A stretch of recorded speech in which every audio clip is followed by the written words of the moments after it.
Welcome to the 20th Montgomery Summit. You're watching Monty TV. I'm Jackie Karsh, sitting down now with Kevin McNamara. He's the founder and CEO of synthetic data platform Parallel Domain. Kevin, thank you so much for sitting down with me. Thanks for having me. What is synthetic data?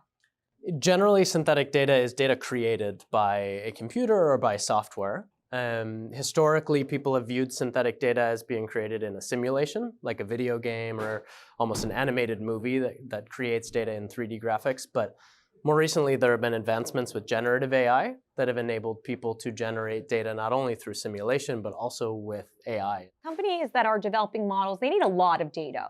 Where's the problem there? Why do they need synthetic data? Yeah, the biggest problem is in data acquisition. So if you think about companies developing autonomous cars or driver assistance, drone delivery, mobile computer vision, these are areas where synthetic data is really heavily used. That's because acquiring data in the real world takes a ton of time and it's very expensive.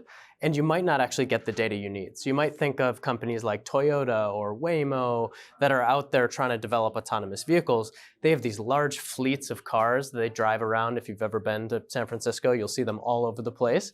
That's very expensive. It's very dangerous to put so many cars on the road. It's very time consuming. But also the data that they actually need becomes harder and harder to find over time because you see more and more of the same thing. So finding all of those corner cases for the really difficult to handle scenarios becomes exponentially more expensive as you collect more data.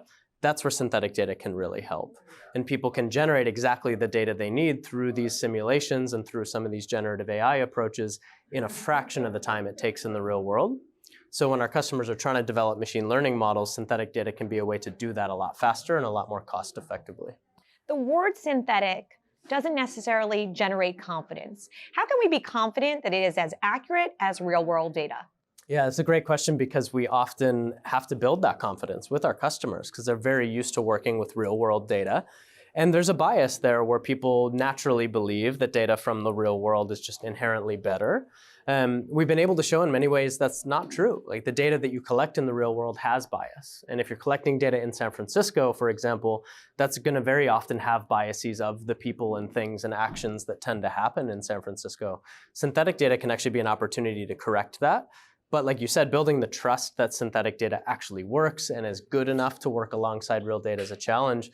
One of the biggest ways that we do this is we prove with our customers and with our own machine learning research that when you train a model with real and synthetic data combined, and then you go out to the real world and test that model performance, it's significantly better in the real world than it would have been without that synthetic data. And that's where we can build confidence that, hey, if this model is actually working better in the real world, at the end of the day, that's what matters, right? And we shouldn't be as concerned about whether it was real or synthetic data that got the model to that performance. Why hasn't synthetic data been available to the general public before? It's very hard to build a platform to create great synthetic data. We see this over and over again, both with our customers as well as with other open source initiatives, for example. A lot of people start building a simulator thinking, oh, it's just a video game. This isn't that hard. People build video games all the time. Well, it turns out actually recreating thousands of variations of the real world in a rigorous enough way to train good ML models is a massive undertaking. We've been building Parallel Domain for almost 6 years, and we still have another 6 years of building to do before we really have built the platform we think is perfect for the world. And so it takes a lot of people, a lot of time, a lot of technology to build up great synthetic data generation. And so that's why we're seeing this wave now as the technology has gotten better. It has now gotten to the point that we can train better models with this data.